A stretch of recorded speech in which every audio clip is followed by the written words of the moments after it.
ওং নমো ভগবতে বাসুদেবায়। ওং নমো ভগবতে বাসুদেবায়। ওং নমো ভগবতে বাসুদেবায়। তো সকলকে স্বাগত জানাই আমাদের ভাগবত স্টাডি ক্লাস। আমরা প্রথম স্কন্ধের দশম অধ্যায়ে আছি। অধ্যায়ের শিরোনাম ভগবান শ্রীকৃষ্ণের দ্বারকা যাত্রা। তো আমরা ইতিমধ্যেই এই দশম অধ্যায়ের 1 থেকে 6 নম্বর শ্লোক পর্যন্ত আলোচনা করেছি। যুধিষ্ঠির মহারাজের রাজ্য, তিনি কিভাবে তার পূর্বতন যে সমস্ত বংশধর বা রাজারা ছিল, তো তাদের নীতি আদর্শকে অনুসরণ করেছেন এবং ভগবান শ্রীকৃষ্ণের এবং বিষ্ণুদেব কর্তৃক তাকে যে সমস্ত উপদেশ প্রদান করা হয়েছিল সেই অনুসারে তিনি তার রাজ্য শাসন করেছেন। এবং যুধিষ্ঠির মহারাজের মতন যখন কোনো ধর্ম রাজা এই পৃথিবী শাসন করেন, তখন স্বাভাবিকভাবে সেটিকে আমরা এক কথায় বলতে পারি রামরাজ্য, তাই না? আমরা রামরাজ্য একটা শব্দ বা বাগধারা ব্যবহার করা হয়, যার অর্থ হচ্ছে সমৃদ্ধ রাজ্য, তাই না? এবং সেখানে সমস্ত প্রজারা স্বাভাবিকভাবে সুখী থাকে এবং তারা আনন্দের সাথে যে তাদের যে কর বা ট্যাক্সটি প্রদান করে। এমনকি প্রকৃতিও আমরা দেখেছি যে তাদের স্ব স্ব স্থান থেকে জনগণের এবং রাষ্ট্রের প্রয়োজনগুলো মিটিয়ে থাকে। তো আজকে আমরা 7 থেকে 14 এবং 15 থেকে 19, মানে 7 থেকে 19 পর্যন্ত আলোচনা করব। তো এখানে দুইটি সেকশন রয়েছে। প্রথম সেকশনে 7 থেকে 14 পর্যন্ত ভগবান শ্রীকৃষ্ণের আহ আকর্ষণীয় প্রভাবের গভীরতা, পাণ্ডবদের প্রতি এবং তার ভক্তদের প্রতি ভগবান শ্রীকৃষ্ণের যে প্রভাব রয়েছে সে সম্পর্কে এখানে আলোচনা করা হয়েছে। তো কয়েক মাস ভগবান হস্তিনাপুরে থাকার পর অবশেষে তিনি দ্বারকা যাওয়ার কথা চিন্তা করলেন এবং মহারাজ যুধিষ্ঠির তাকে অনুমতি প্রদান করলেন। এবং পাণ্ডব ও অন্যরা যে ভগবান এভাবে চলে যাবেন তাদেরকে ছেড়ে, তো তাদের সেই বিরহ বেদনা এখানে বর্ণনা করা হয়েছে। এবং 15 থেকে 19 পর্যন্ত ভগবান শ্রীকৃষ্ণের উপযুক্ত সম্মান প্রদর্শন করা হয়েছে। যে বিদায় অনুষ্ঠান ছিল, যেহেতু তিনি একজন রাজা ছিলেন, তাদের ঘনিষ্ঠ আপনজন ছিলেন পাণ্ডবদের, তাই বিভিন্ন ধরনের বাদ্যযন্ত্র, পুষ্পবৃষ্টি, মাথায় ভগবান শ্রীকৃষ্ণের ছত্র ধারণ, পাখা, তারপরে কি বলে, চামর দ্বারা ব্যঞ্জন করা, ব্রাহ্মণদের বৈদিক মন্ত্র উচ্চারণ, ঠিক আছে, এভাবে উপযুক্ত সম্মানের সহিত ভগবানকে এখানে বিদায়ের ব্যবস্থা যুধিষ্ঠির মহারাজ করেছিলেন। সেটি হচ্ছে এই সেকশনে আলোচনা করা হয়েছে। তারপরে আমরা আলোচনা করব 20 থেকে 30 পর্যন্ত আগামী ক্লাসে, যে হস্তিনাপুরের রমণীরা ভগবান সম্পর্কে কি আলোচনা করছিল। এবং 31 থেকে 36 ভগবান দ্বারকার দিকে অগ্রসর হলেন ফাইনালি। তো সে সম্পর্কে আমরা আগামী ক্লাসে আলোচনা করার চেষ্টা করব। তো প্রথমে আমরা শ্লোক 7 নম্বর শ্লোক, 7 থেকে 14 ভগবান শ্রীকৃষ্ণের আকর্ষণীয় প্রভাব এ সম্পর্কে আলোচনা করার চেষ্টা করব।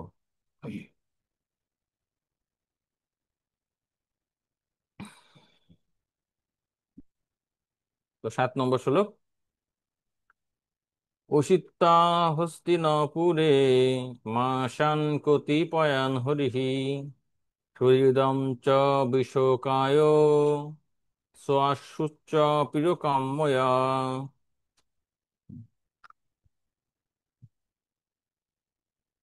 হরে কৃষ্ণ।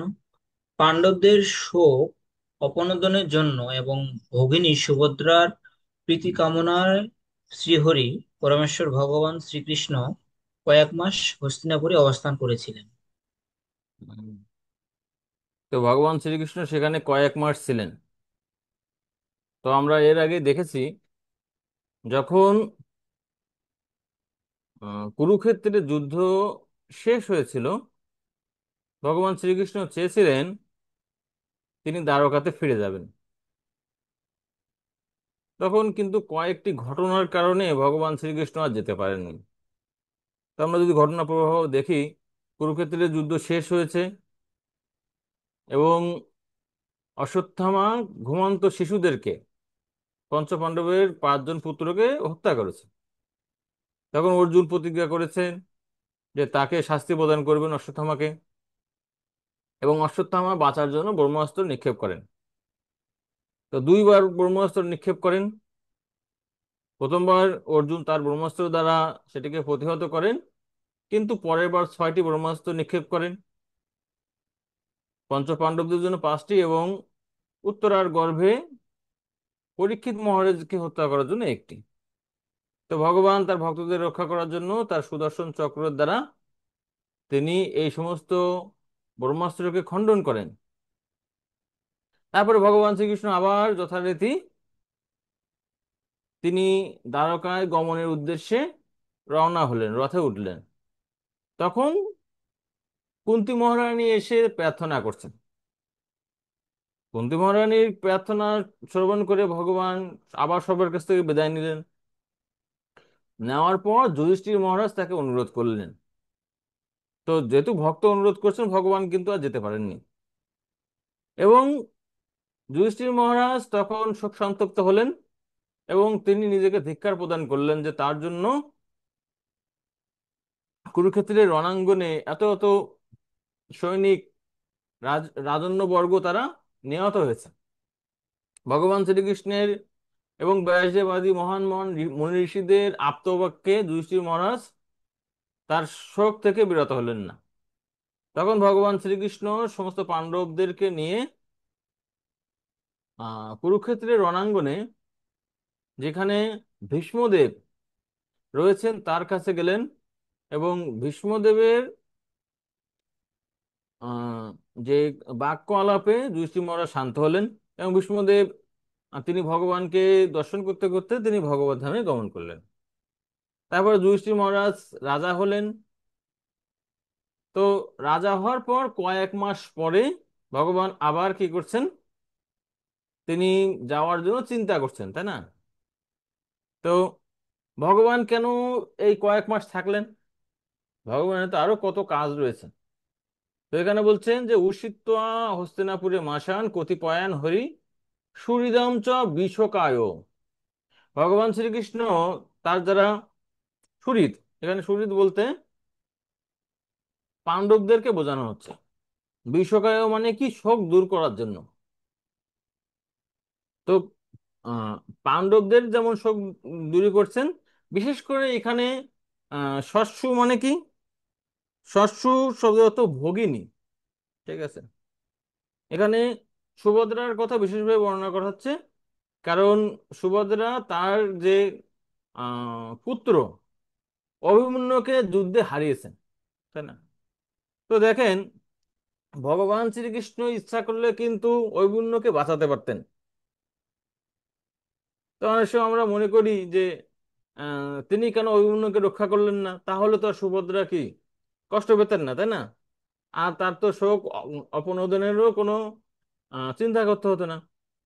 কিন্তু আসলে প্রকৃতপক্ষে যে এই যে মানে কর্মের বন্ধন বা প্রত্যেকটা জিনিসের কিন্তু অনেকগুলো কারণ থাকে, তাই না?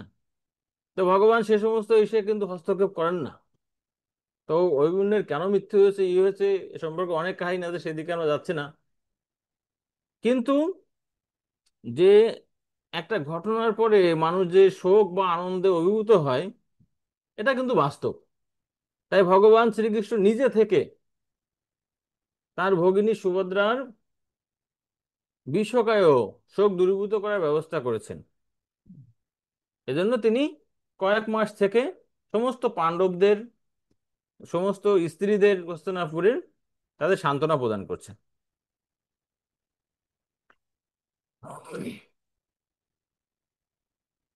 পরের শ্লোক, 8 নম্বর শ্লোক। আমন্ত্রোচ্চাভ্যনুঘাত পরিসজ্জাভিবাদ্যতম আরুরুহ রথম কশ্চিৎ পরিশক্ত অভিবাদিত। হরে কৃষ্ণ।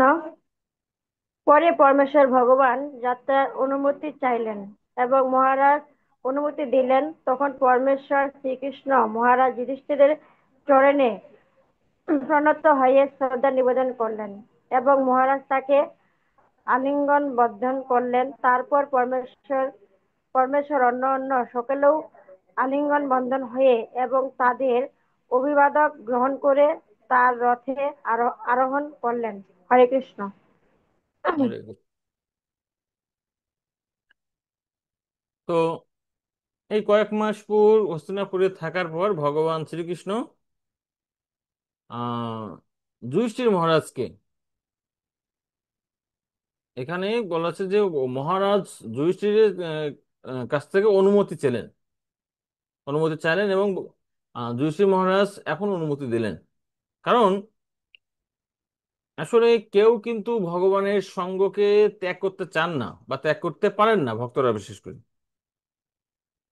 তবুও যুধিষ্ঠির মহারাজ যেহেতু ছিলেন একজন কর্তব্যপরায়ণ ব্যক্তি, ধার্মিক ব্যক্তি, তাই তিনি আহ চাননি যে ভগবান শ্রীকৃষ্ণের যে সমস্ত কর্তব্যগুলো রয়েছে দ্বারকাতে বা অন্য অন্য স্থলে সেগুলো কোনো বিঘ্ন ঘটে। তাই তিনি তাকে অনুমতি প্রদান করলেন এবং পরমেশ্বর ভগবান শ্রীকৃষ্ণ তখন কি করছেন, যুধিষ্ঠির মহারাজকে চরণে প্রণতি নিবেদন করছেন। কারণ যুধিষ্ঠির মহারাজ ছিলেন ভগবান শ্রীকৃষ্ণের বয়সে অনেক বড়, অনেক ঠিক না, বয়সে বড়, তো 2-1 বছরের বড় হবেন। তো এটাই হচ্ছে বৈদিক বিধান। ছোট ভাই সর্বদাই কি করে, যে বড় ভাইয়ের চরণে তাকে গুরু জ্ঞানে প্রণাম নিবেদন করেন। এখন তো আমরা এই ধরনের যে বৈদিক কালচার গুলো আসলে ভুলে গেছি, তাই না? এবং বড়রা কি করে, ছোটদেরকে তখন চরণ থেকে তুলে আলিঙ্গন প্রদান করেন। তো ঠিক তেমনি যুধিষ্ঠির মহারাজ ভগবান শ্রীকৃষ্ণকে আলিঙ্গন করছেন এবং ভীম এবং অর্জুন ছিলেন ভগবান শ্রীকৃষ্ণের সমবয়সী। তো তাদেরকে ভগবান আলিঙ্গন করলেন এবং নকুল এবং সহদেব কি করছেন, আবার ভগবান শ্রীকৃষ্ণকে প্রণাম নিবেদন করছেন। তো এইভাবে দেখতে পাচ্ছি যে যে সমস্ত সামাজিক বা নৈতিক বিষয়গুলো এখানে রয়েছে সেগুলো কিন্তু সে সময়ে মানে ভগবান শ্রীকৃষ্ণ এবং পাণ্ডবরা সেগুলো কিন্তু পালন করেছিলেন।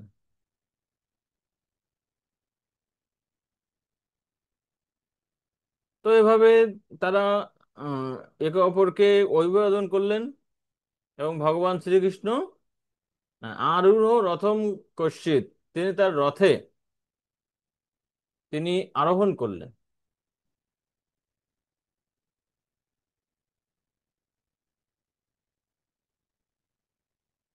তো এই 9 এবং 10 নম্বর শ্লোকে এখানে বিভিন্ন ভক্তদের নাম মানে প্রদান করা হয়েছে, যারা ভগবান শ্রীকৃষ্ণের বিরহ শোকে মুহ্যমান হয়েছিলেন। সুভদ্রা দ্রৌপদী কুন্তি বিরাটোতনয়া তথা গান্ধারী ধৃতরাষ্ট্রচ্চ যুযুৎসু গৌতমোজমো বিকদরস্য ধৌমস্য স্ত্রিয়মস্য সুতাদয়ঃ ন সেহিরে বিমজ্জন্ত বিহরম সাঙ্গধন বন। হরে কৃষ্ণ। যখন সুভদ্রা, দ্রৌপদী, কুন্তী, উত্তরা, গান্ধারী, ধৃতরাষ্ট্র, ইয়ুৎস, কৃপাচার্য, নকুল, সহদেব, ভীমসেন, ধৌম, সত্যবতী সকলেই সাঙ্গ ধর পরমেশ্বর শ্রীকৃষ্ণের বিরহ সহ্য করতে না পেরে শোকে মুহ্যমান হয়ে পড়েন।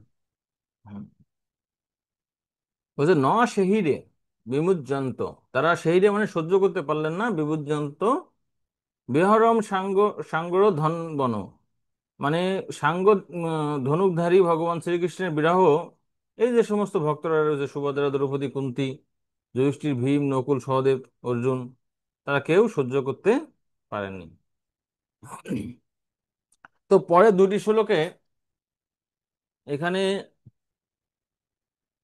সুত গোস্বামী তার কারণ সম্পর্কে বর্ণনা করছেন যে কেন তারা অসহ্য বিরহ অনুভব করছেন। তো সুন্দর উপমার মাধ্যমে এখানে আহ তিনি ব্যক্ত করার চেষ্টা করছেন। সৎসঙ্গাৎ মুক্ত দুঃসঙ্গ হাতুম নৎসহতে বুদঃ কীর্তমানম যশোজস্য সকৃদ আকর্ণন রোচনম তস্মিন্নন্তো ধিয়ো পার্থ সাহেরন বিহরম কথম দর্শনম স্পর্শ সংলাপ শয়ন আসন ভোজন হই।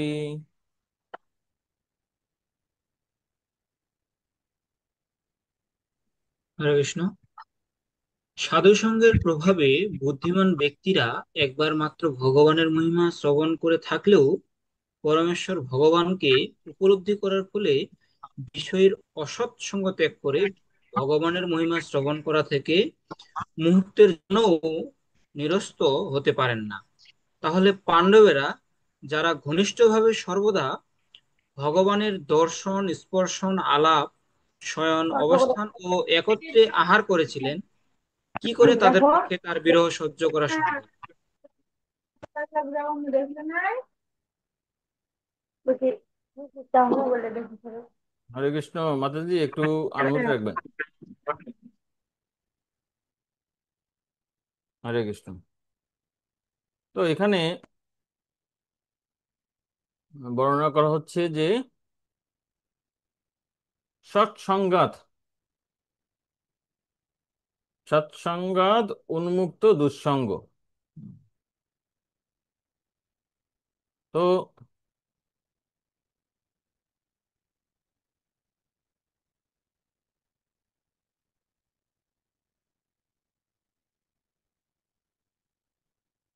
ছিল প্রভুপাদ তাৎপর্য বর্ণনা করছেন যে আহ, এই জগতে মানুষ কিভাবে আসলে মানে নিজের ইন্দ্রিয় তৃপ্তির জন্য ব্যস্ত রয়েছে।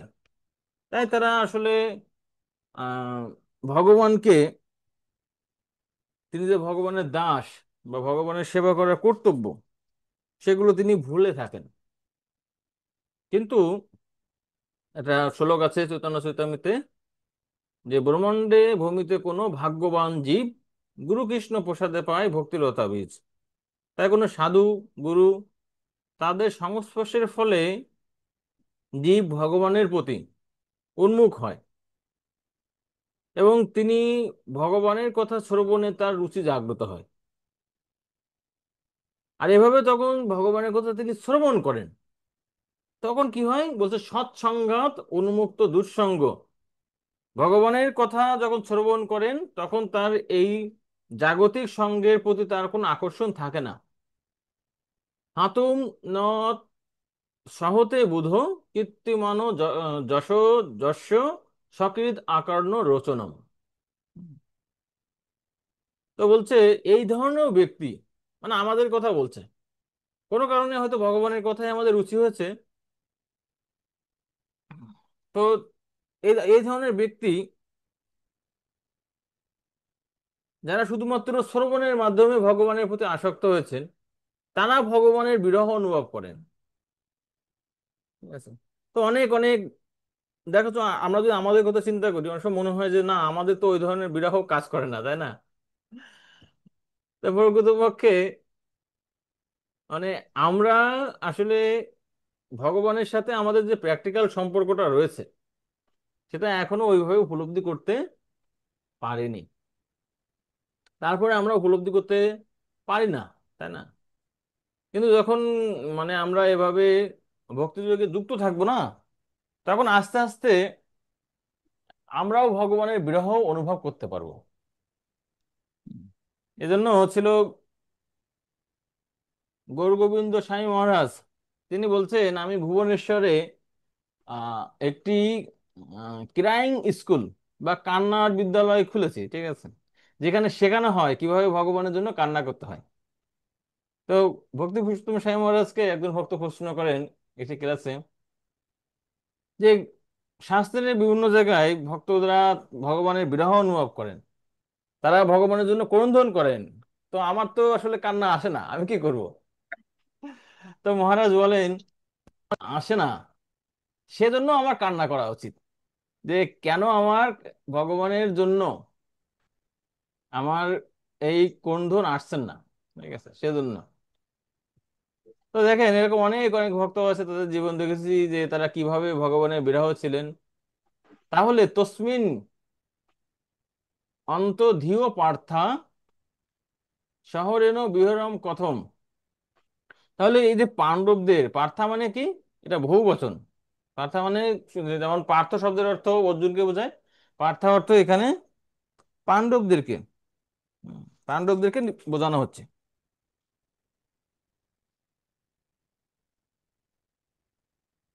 তো তারা কিভাবে ভগবানের বিরহ সহ্য করবেন? কারণ তারা তো শুধুমাত্র ভগবানের কথা শ্রবণ করেননি, এখানে বলছে দর্শনও, তারা ভগবানকে তাদের চোখের সামনে দেখেছে।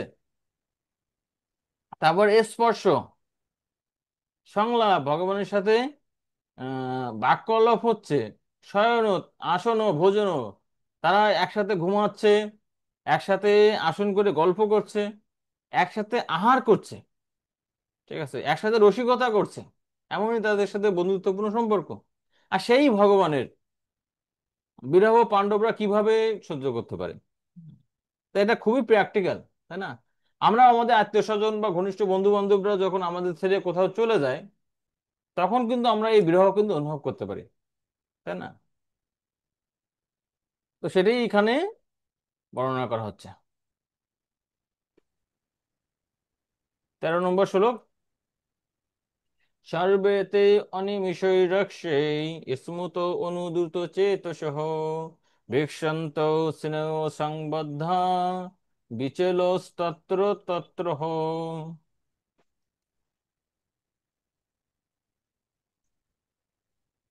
হরে কৃষ্ণ।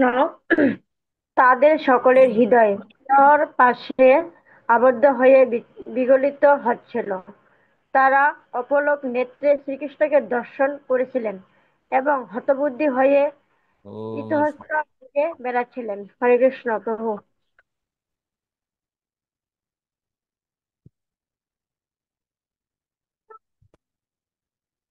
আমার কথা শুনতে পাচ্ছেন? হ্যাঁ প্রভু, শুনতে পাচ্ছি আমরা। আচ্ছা, আমার ওই স্পিকারটা বন্ধ হয়ে গেছিল, সম্ভবত চার্জ ছিল না। তো এই 13 নম্বর শ্লোকে এখানে বর্ণনা করা হচ্ছে যে যখন ভগবান এভাবে চলে যাবেন, বিদায় নিচ্ছেন, তখন প্রত্যেকে কি ভগবানের স্নেহে তাদের হৃদয় বিগলিত হয়ে গেছে এবং তারা অপলক নেত্রে ভগবানকে দর্শন করছে। বিশ্বন্ত স্নেহ সংবদ্ধ। তো বিচালে তত্র তত্র এবং অনেক সময় দেখবেন যে কেউ যখন অত্যন্ত গভীর শোকে নিমগ্ন হন, তখন তিনি কি করছেন কি করবেন এ বিষয়ে তার কিন্তু কোনো সাধারণ জ্ঞান কিন্তু ওইভাবে থাকে না। তাই তারা মনে হচ্ছে যেন পাগলের মতো। উম, মানে কি করবেন, কোথায় বসছেন, কি খাচ্ছেন, আহ তারা তাদের এই স্বাভাবিক স্থিতিতে কিন্তু কেউ ছিল না। যেমন আমরা দেখতে পাই, বৃন্দাবন থেকে যখন ভগবান শ্রীকৃষ্ণ মথুরাতে গমন করেন, তখন কিন্তু বৃন্দাবনবাসীদের, গোপীদের এই একই রকম অবস্থা হয়েছিল। সেটা এখানে পাণ্ডবদের বা হস্তিনাপুরের রমণীদের এই অবস্থা এখানে বর্ণনা করা হচ্ছে।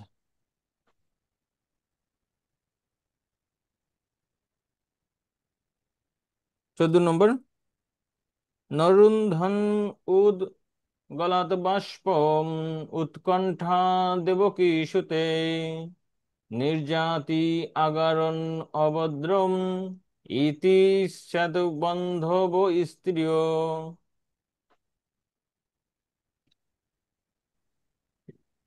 হরে কৃষ্ণ। দেবকীনন্দন ভগবান শ্রীকৃষ্ণ প্রসাদ থেকে যখন বেরিয়ে এলেন, তখন অতিশয় উৎকণ্ঠা হেতু আত্মীয় রমণীগণের নয়ন অশ্রু প্লাবিত হয়েছিল।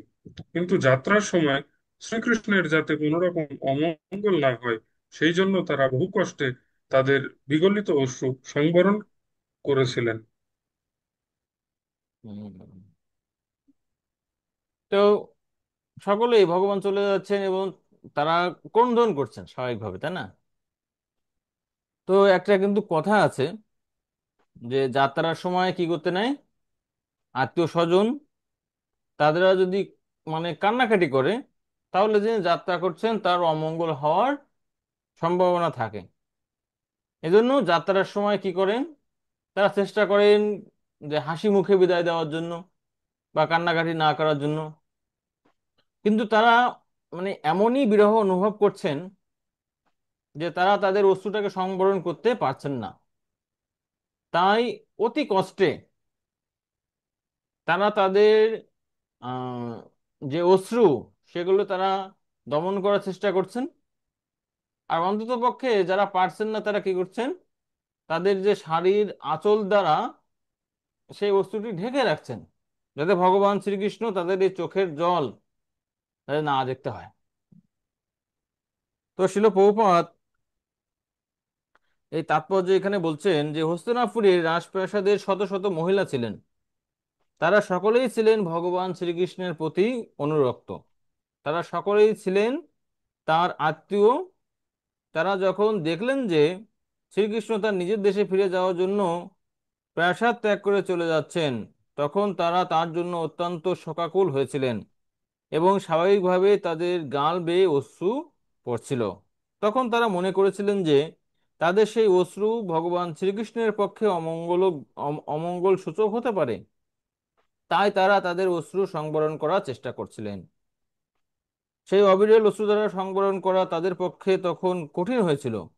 তাই তারা তাদের চোখের জল মুছেছিলেন এবং তাদের হৃদয় দ্রুত বেগে স্পন্দিত হয়েছিল।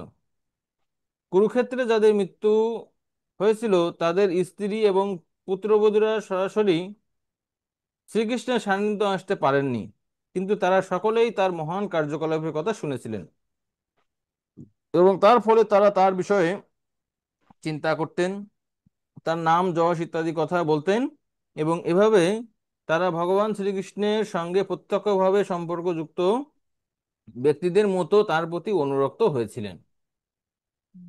তো এই প্রাসাদে সে সমস্ত রমণীরা কেন কান্না করছিল, কিভাবে ভগবানের প্রতি তাদের এরকম অগাধ প্রেম বিস্তার করেছিল, সে সম্পর্কে তাৎপর্য ছিল প্রভুপাদ এখানে বর্ণনা করছেন।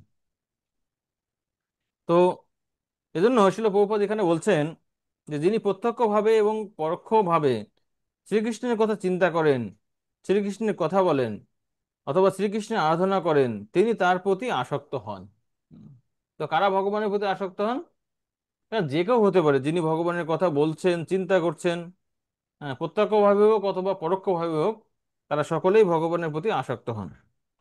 যেহেতু শ্রীকৃষ্ণ হচ্ছেন পরম তত্ত্ব, তাই তার নাম রূপ গুণ ইত্যাদির মধ্যে কোনো পার্থক্য নেই। শ্রীকৃষ্ণের কথা কীর্তন করার ফলে, শ্রবণ করার ফলে অথবা তাকে স্মরণ করার ফলে তার সঙ্গে আমাদের ঘনিষ্ঠ সম্পর্ক পুনর্জীবিত করা যায়। চিন্ময় শক্তির প্রভাবে তা সম্ভব হয়। তো এইভাবে হস্তিনাপুরের যে সমস্ত রমণীরা ছিল তারা যে ভগবানের প্রতি প্রেম লাভ করেছে সেটা কিভাবে সম্ভব হয়েছে? হরে কৃষ্ণ।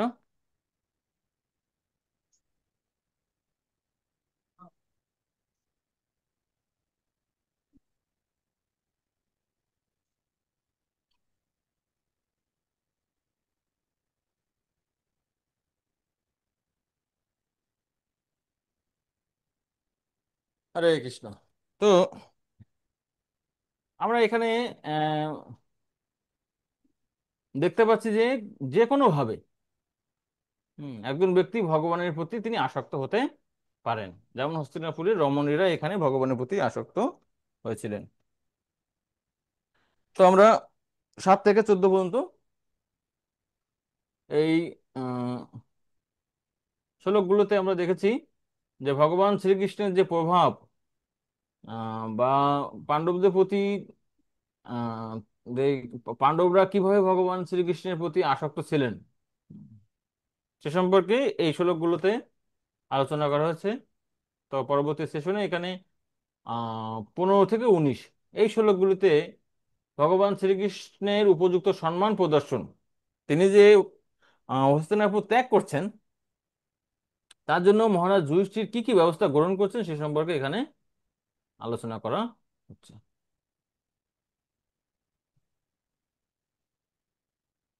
তো 15 নম্বর শ্লোক, এখানে বিভিন্ন ধরনের বাদ্যযন্ত্রের কথা বর্ণনা করা হচ্ছে। মৃদঙ্গ শঙ্খ ভীর্যস্য বীণা পনব গোমুখঃ ধুন্দুর্জানক ঘণ্টাদ্য নেদুর দুন্দুভয়স্তথা।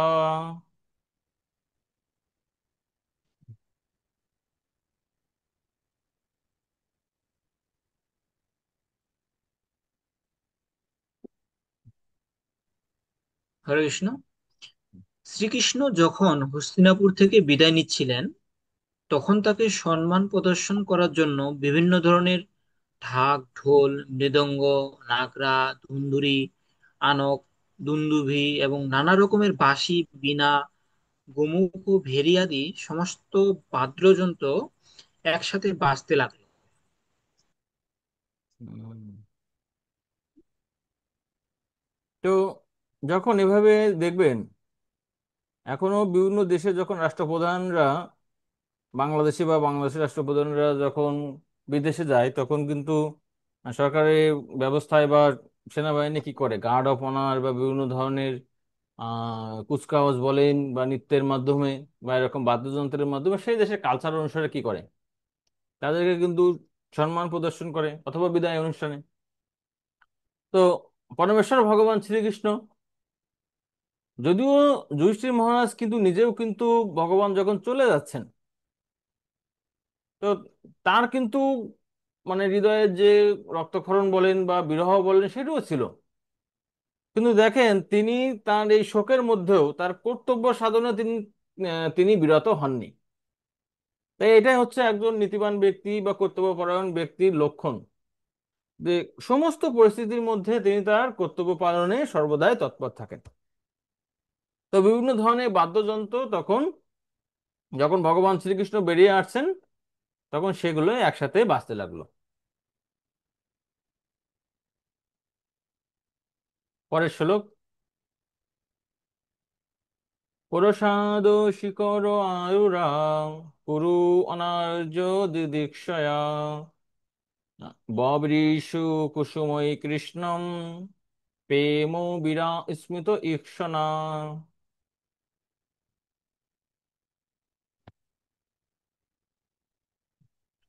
হরে কৃষ্ণ। ভগবান শ্রীকৃষ্ণকে দর্শন করার বাসনায় পুরু রাজবংশীয় ললনাগণ প্রাসাদ শীর্ষে আরোহণ করে অনুরাগ ও লজ্জা ভরে স্মিত হাস্যযুক্ত নয়নে তাকে দর্শন করতে করতে তার উপর পুষ্প বর্ষণ করতে লাগলেন। হুম। তো এখানে আমরা দেখতে পাচ্ছি যে প্রাসাদ শিকর আরোরা, তো ভগবান শ্রীকৃষ্ণ যখন হস্তিনাপুরের সেই রাজপথ দিয়ে এগিয়ে যাচ্ছেন তখন কুরুকুলের রমণীরা তারা ভগবান শ্রীকৃষ্ণকে প্রাসাদের উপর থেকে দর্শন করছেন। তো এখানে বলছেন যে কুরু অনার্য দিদিক্ষা, তারা প্রাসাদের উপর থেকে দর্শন করছেন। তো কেন তারা প্রাসাদের উপর থেকে দর্শন করছেন? তারা তো সকলের সাথে কিন্তু রাস্তায় এসে দর্শন করতে পারতেন, কিন্তু এটাই হচ্ছে বৈদিক বিধান। যদি শিল প্রভুপাদ তাৎপর্য বর্ণনা করছেন, একটু আনমিউট রাখবেন, ঠিক আছে? কার যেন সম্ভবত এই হয়ে গেছে, সম্ভবত অর্পণ। অর্পণ প্রভু, হরে কৃষ্ণ। অর্পণ একটু মিউট করে রাখো। ঠিক আছে। তো শিল প্রভুপাদ এখানে বলছেন যে কেন তারা আসলে রাজপথে নাই, তার কারণ হচ্ছে যে বৈদিক সংস্কৃতিতে স্ত্রী লোকদের সর্বদা পুরুষদের থেকে আলাদা করা হতো। তো তাৎপর্যের দ্বিতীয় পারাতে আপনারা দেখেন এখানে একদম লাস্টে বলছে যে বৈদিক শাস্ত্রে বলা হয়েছে যে স্ত্রী হচ্ছে আগুনের মতো এবং পুরুষ হচ্ছে মাখনের মতো, আগুনের সান্নিধ্যে এলে মাখন গলতে বাধ্য। তাই যখন প্রয়োজন কেবল তখনই তাদের একত্রিত হতে পারে। এই লজ্জা, আর এটি সম্ভব হয় কিসের দ্বারা? লজ্জা এই অনিয়ন্ত্রিত মেলামেশা নিবৃত্ত করে। তো এই জন্যই তারা, এটা হচ্ছে বৈদিক সম্প্রদায়ের বিধান। অনেকে বলে যে নারী স্বাধীনতা, নারী পুরুষ সেম, আসলে এটি কখনো সম্ভব নয়। ঠিক আছে, নারী পুরুষ যদি এভাবে অবাধে মেলামেশা করে তো সমাজে বিশৃঙ্খলা সৃষ্টি হয়। ঠিক আছে, এবং সেই ধরনের কিন্তু নারীদেরকে কিন্তু সম্মান প্রদর্শন করেন না। এজন্য শিল প্রভুপাদ এখানে বলছেন, এবং তাৎপর্য শুরুতেই দেখেন যে লজ্জা স্ত্রীলোকের পক্ষে একটি বিশেষ চারিত্রিক সৌন্দর্য, এবং তার ফলে তারা পুরুষদের শ্রদ্ধা আকর্ষণ করে। দেখবেন যে সমস্ত মাতাজিরা আছে তারা খুব সুন্দরভাবে শালীন ব্যবহার করে, ঠিক আছে, একটু দূরত্ব রাখার চেষ্টা করে। তো তখন দেখবেন যে সবাই তাদেরকে সম্মান করে, যে না এই মাতাজি অনেক কত সুন্দর, তার কত ব্যবহার। কিন্তু যে সমস্ত মাতাজিরা দেখা যাচ্ছে যে পুরুষদের সাথে ঘনিষ্ঠ তাদের ব্যবহার বা আলাপ আলোচনা যখন থাকে, তখন কিন্তু স্বাভাবিক দৃষ্টিতে সবাই একটু চিন্তা করে যে না, তো মাতাজির সমস্যা আছে, তাই না? এবং তাকে কিন্তু কেউ কিন্তু সম্মান প্রদর্শন করেন। ঠিক আছে, তাই এখানে বলছেন মহাভারতের সময়, অর্থাৎ 5,000 বছর পূর্বে সেই প্রথা প্রচলিত ছিল। যে সমস্ত নির্বোধ ব্যক্তি পৃথিবীর ইতিহাসের সঙ্গে পরিচিত নয়, তারাই বলে যে পুরুষদের থেকে স্ত্রীলোকদের পৃথক রাখার প্রথা ভারতে মুসলমানদের আগমনের সময় থেকে প্রচলিত হয়েছে। মুসলিমরা বলে যে না, আমরা হচ্ছে পর্দার বিধান মেনে চলি। তো ওই, আগে সব মানুষ ছিল বেপর্দা, এখন হচ্ছে সবাই আমাদেরকে অনুসরণ করে পর্দানশীল হচ্ছে। বা এখনো যদি দেখা যায় যে পর্দা অপর্দা নিয়ে বিভিন্ন ধরনের ইয়ে আছে। তো প্রকৃতপক্ষে যে ভারতবর্ষ অতি প্রাচীনকাল থেকে, ঠিক আছে, এবং সৃষ্টির শুরুতে আমরা দেখেছি যে সৃষ্টির শুরুতে যেমন মনুর কন্যা কে ছিল? মনুর কন্যা ছিল স্বয়ম্ভু মনুর যে দেবাহতী, তাই না? তো দেবাহতীর যে বিবাহের ব্যবস্থা কে করছিল? তার কিন্তু পিতা বিবাহ করেছিল। দেবাহতী এবং কর্দমুনি যে সেকশন ভাগবতে আপনার 3য় স্কন্ধ দেখবেন। তাই এখন সৃষ্টির শুরুতেই আমাদের বৈদিক সংস্কৃতিতে এই পদ্মার বিধান আছে, তাই না? তো তারা এখানে এভাবে তারা দাবি করে যে না, তারা এর হচ্ছে প্রচলন করছে। মহাভারতের এই ঘটনা নিশ্চিতভাবে প্রমাণ করে যে রাজপ্রাসাদের রমণীরা কঠোরভাবে পর্দা প্রথা বা পুরুষদের সঙ্গ থেকে দূরে থাকা অবলম্বন করে চলতেন, এবং উন্মুক্ত স্থানে যেখানে শ্রীকৃষ্ণ অন্য সকলে সমবেত হয়েছিলেন, সেখানে না এসে তারা প্রাসাদের ছাদে গিয়ে ভগবান শ্রীকৃষ্ণের প্রতি সম্মান সূচক আহ পুষ্পবৃষ্টি করেছিলেন। ঠিক আছে, তো শিলপ্রপাত বলছেন এই লজ্জা স্ত্রীলোকের কাছে প্রকৃতির দান। উচ্চ ক্রোধভূত বা সুন্দর না হলেও এই লজ্জা তাদের সৌন্দর্য ও সম্মান বৃদ্ধি করে থাকে। তো তিনি যদি মানে নিম্নকুলেও জন্মগ্রহণ করেন বা একটু অসুন্দরও হন, তবুও তিনি যদি লজ্জাশীল হন, তবে সেটি তার হচ্ছে সৌন্দর্য বর্ধন করে থাকে। এই বিষয়ে আমাদের ব্যবহারিক অভিজ্ঞতা রয়েছে। একজন মেথরানী স্ত্রীসুলভ লজ্জার ফলে বহু সম্মানিত ব্যক্তির শ্রদ্ধাভাজন হয়েছেন। রাস্তায় বিচরণশীল অর্ধনগ্ন মহিলারা মানুষের শ্রদ্ধাভাজন হয় না, কিন্তু একজন মেথরের লজ্জাশীলা পত্নী সকলের সম্মান লাভ করে থাকেন। ঠিক আছে? সেখানে শিল প্রভুপাদ খুব চমৎকার ভাবে এই তাৎপর্য বর্ণনা করছেন যে কিভাবে স্ত্রী পুরুষকে সবসময় আলাদা রাখার বিধান রয়েছে, এবং এটি প্রকৃতপক্ষে সৌন্দর্য। ঠিক আছে, তো তারা ভগবান শ্রীকৃষ্ণের উপরে ছাদ থেকে পুষ্পবৃষ্টি করছেন। কৃষ্ণ প্রেমম বিরাস্মিত ঈর্ষণা, এবং তারা লজ্জা ভরে ভগবান শ্রীকৃষ্ণকে স্মিত হাস্যে তারা ভগবানকে দর্শন করে পুষ্পবৃষ্টি করছেন। তো স্বাভাবিকভাবে প্রশ্ন হতে পারে, তো এর আগে দেখেছি যে রমণীরা কি করছে, কান্না করছেন, তাহলে এখানে কারা আবার মানে হাসছেন কারা? তো প্রকৃতপক্ষে যারা ক্রন্দন করছেন তারা ছিলেন আলাদা, তারা ছিলেন রাজপ্রাসাদের ভিতরে যে সমস্ত ঘনিষ্ঠ আত্মীয় স্বজন ছিল, তারা কান্না করছেন। কিন্তু অন্যান্য যে সমস্ত রমণীরা ছিল, অন্যান্য প্রাসাদে বা অন্যান্য ব্যক্তিরা, তারা তো সবসময় তো ভগবানকে দর্শন করতে পারে না। তাই তারা ভগবানেরকে দর্শন করে এখানে আনন্দ সহকারে কি করছেন, পুষ্পবৃষ্টি করছেন।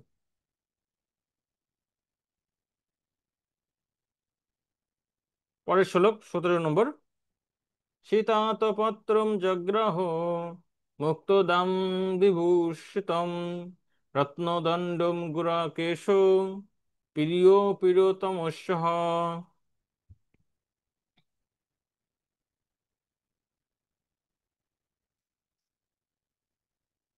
হরে কৃষ্ণ। সেই সময় পরমেশ্বর ভগবানের অন্তরঙ্গ সখা, মহাযোদ্ধা এবং জিতেন্দ্রিত অর্জুন প্রিয়তম পরমেশ্বর ভগবান শ্রীকৃষ্ণের মস্তকে মুক্তা মালামণ্ডিত ও রত্ন নির্মিত দণ্ডযুক্ত শ্বেত ছত্র ধারণ করলেন। তো ছাতা ধারণ করছেন কে? শ্বেত ছত্র, সেটা হচ্ছে অর্জুন। তো শিল প্রভুপাদ তাৎপর্য বলছেন যে তখনকার সময়ে মানুষের আসলে কত ঐশ্বর্য ছিল, বিশেষ করে রাজাদের, যে আহ, তার যে মানে ছাতাটি, সেটি মুক্ত, তারপর অন্যান্য যে রত্ন দ্বারা কি নির্মিত দণ্ডগুলো, এভাবে বৈদিক সাহিত্যে বা বৈদিক সময়ে যে আভিজাত্য ছিল সেগুলো শিল প্রভুপাদ বর্ণনা করছেন। এখন আমরা ছাতা দেখতে পাই কি, লোহার বাট, ঠিক আছে, এবং অন্যান্য যে মেটাল বলেন বা কাপড় দিয়ে তৈরি করা হয়, তো তার সাথে সেগুলো কিন্তু অনেক ডিফারেন্স ছিল, তাই না? পরের শ্লোক। উদ্ধব সত্যকৃশ্চৈব ব্যঞ্জনে পরমাদ্ভুতে বিকীর্যমান কুসুমৈ রেজে মধুপতি পথি।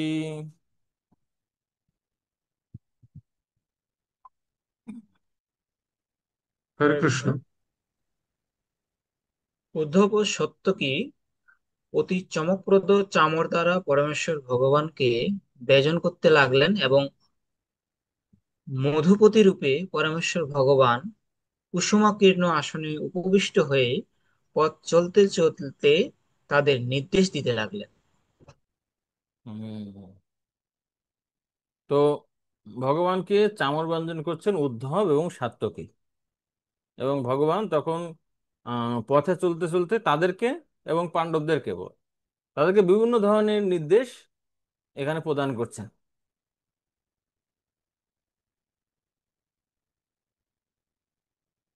অশ্রুয়ন্ত আশিষ সত্তাস্তত্র তত্ত্ব দ্বিজরিতঃ নানা অনুরূপ অনুরূপস্য নির্গুণস্য গুণাত্মন।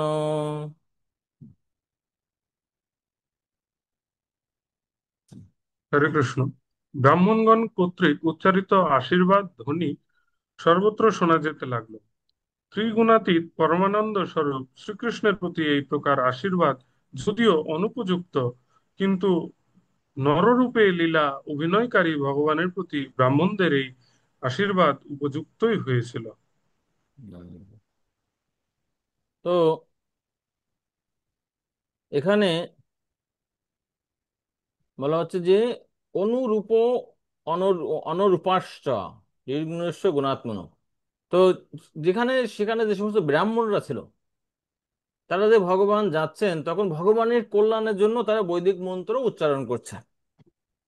তো সেটাই হচ্ছে বৈদিক প্রথা।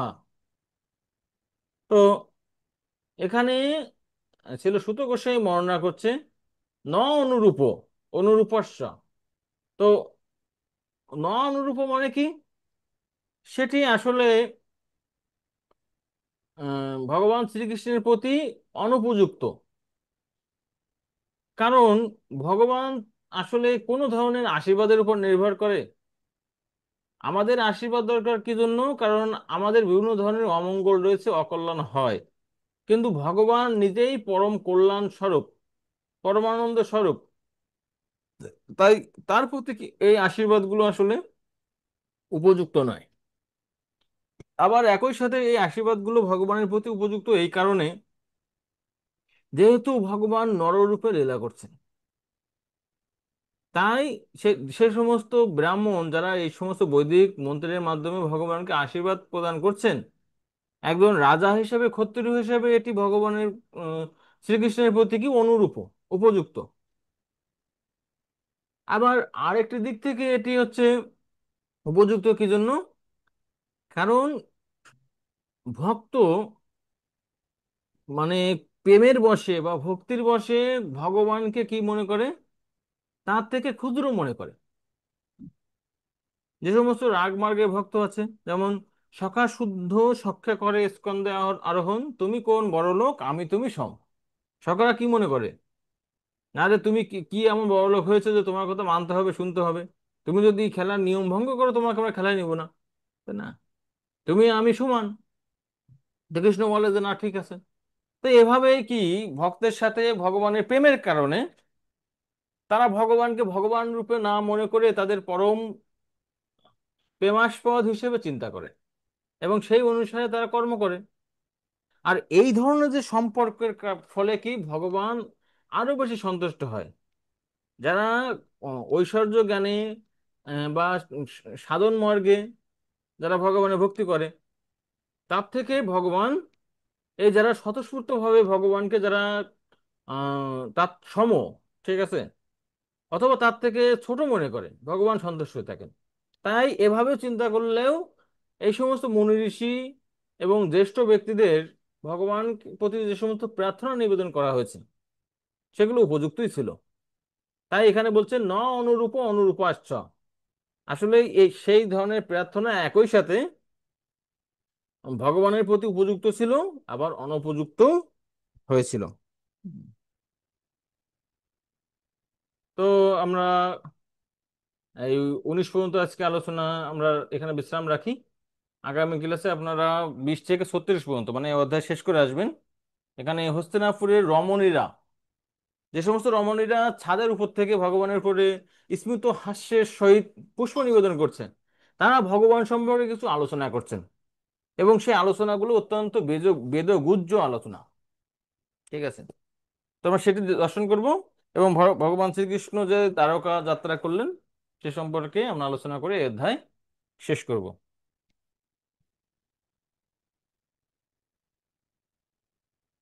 জয় ছিল প্রভুপাদ কি, উপস্থিত গৌর ভক্তমন্ডলী কি, নিতাই গৌর প্রেমানন্দে হরি হরি বল।